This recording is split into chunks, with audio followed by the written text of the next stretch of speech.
Untuk menjaga ketertiban dan meningkatkan keselamatan berkendara di jalan raya, digelar Operasi Zebra Agung 2024 yang berlangsung sejak 14 hingga 27 Oktober 2024. Operasi tersebut juga dilaksanakan oleh Polsek Kuta Selatan dan berhasil menindak 66 pelanggar, diantaranya 19 warga negara asing atau WNA.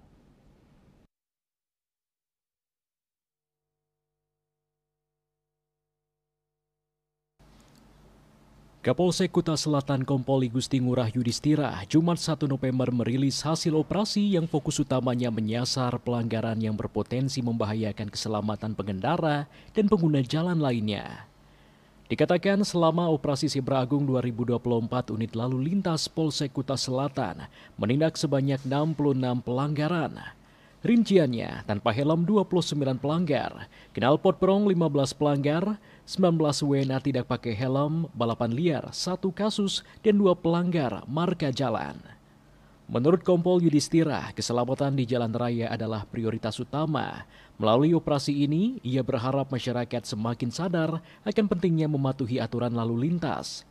Mantan Kapolsek Kota Singaraja ini menghimbau masyarakat, baik penduduk lokal maupun wisatawan asing, agar senantiasa melengkapi diri dengan perlengkapan keselamatan, seperti helm dan mematuhi aturan lalu lintas demi kenyamanan bersama di jalan raya.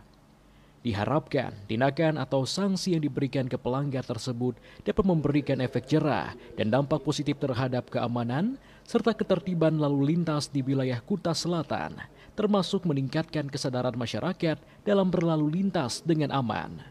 Bali Pos melaporkan.